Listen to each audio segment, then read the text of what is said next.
So the first question in the name of Denis O'Rourke. Thank you, Mr Speaker. This question is addressed to the Minister in charge of Canterbury earthquake recovery. Is he satisfied with progress on all aspects of the Canterbury earthquake recovery? Honourable Jerry Brownlee. Mr Speaker, no. While there are many good things happening, there are many things that could also progress more speedily. Supplementary. Supplementary question, Denis O'Rourke.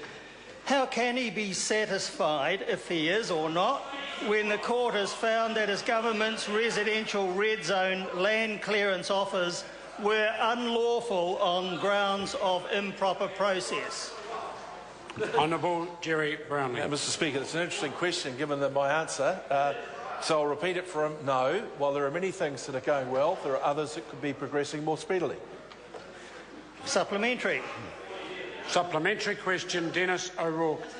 How could he be satisfied when the result of the red zone land clearance process... Order. The member has every right to ask his supplementary question. Denis O'Rourke. It's good to hear that there is so much agreement, Mr Chairman. Just answer.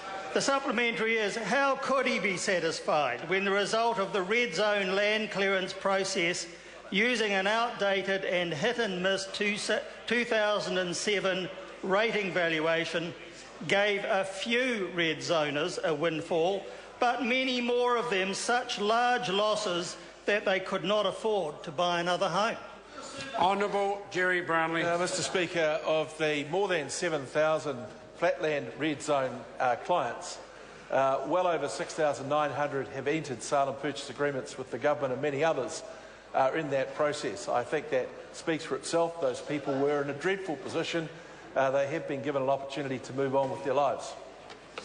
Supplementary. Supplementary question, Denis O'Rourke. How could he possibly be satisfied when the government's inexplicable decision to offer only 50% of the outdated 2007 rating value to residential bare land and uninsured property owners has also been declared unlawful by the court because the government did not use the powers or follow the process required by the SARA Act as required and as intended by Parliament?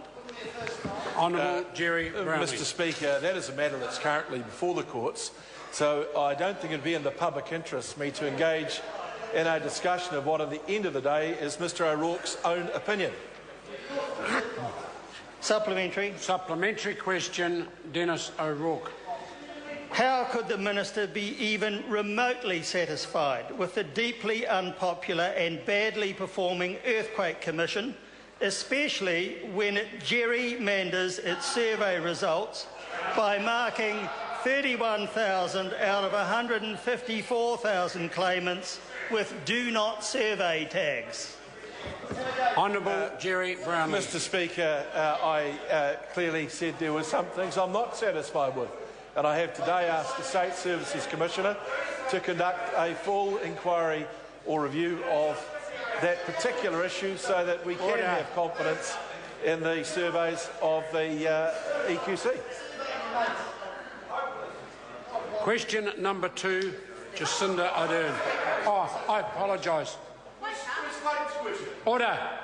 Supplementary question, Honourable Ruth Dyson.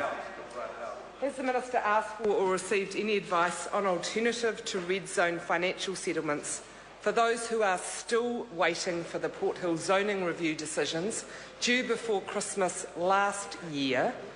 If so, will he do something, anything, to fix the situation for them? Honourable Jerry Brownlee. There are 511 households on the Port Hills who are in review. We had hoped to make an announcement about that, but the Quake Outcasts decision would have meant that we were pursuing an offer that, for the time being, has been determined as inappropriate. That would put us in contempt of court until we have gone through the appeal process. There is not a lot that can be done at the present time. I'm deeply distressed by this, I have to say, Mr Speaker, and I do find it extraordinary that someone can sit on the bench of a court in this country and inflict such injustice on so many people. Now stop. Point of order. Order. Order. This is a point of order. It will be heard in silence. The Honourable Ruth Dyson. Mr Speaker, I understand the issue that the Minister is faced with in terms of the outcast decision, which is why my question specifically asked about financial settlements as alternatives to red zone offers. Order. I listened carefully to the question and to the Minister's answer. On this occasion, I believe the Minister addressed the question. If the member is not satisfied, the way to advance this issue is to answer further supplementary. Point of order. Point of order. The Honourable... The Minister, in his answer, denigrated the judiciary for the decision that they have brought down against his decision. Yes, Mr Speaker. I'm hearing a point of order. And I would have thought that for him to, on the one hand, refuse to answer a question from the primary questioner on the ground that this is before the courts, and then to take a slap at the judge for laying down a lawful decision would be outside of standing orders.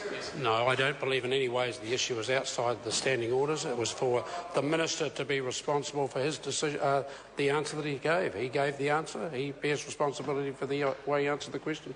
Further supplement. Speaker. Point of order.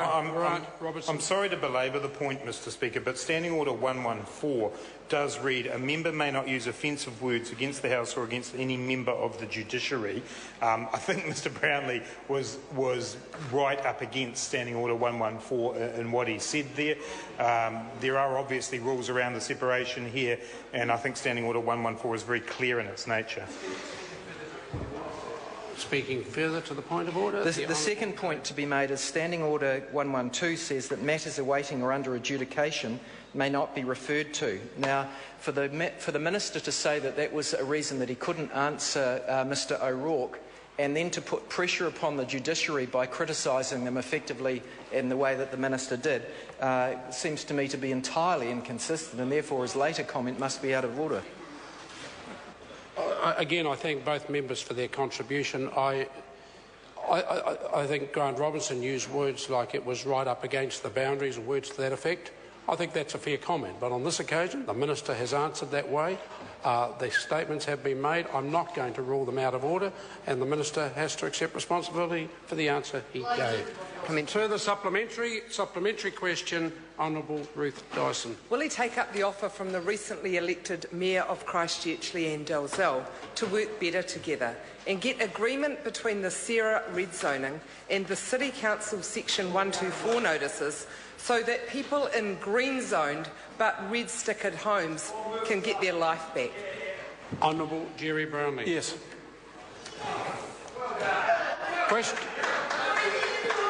Order. Question number 2, Jacinda Ardern. Thank you, Mr Speaker. My question is to the Minister of Police and asks, does she have confidence in the police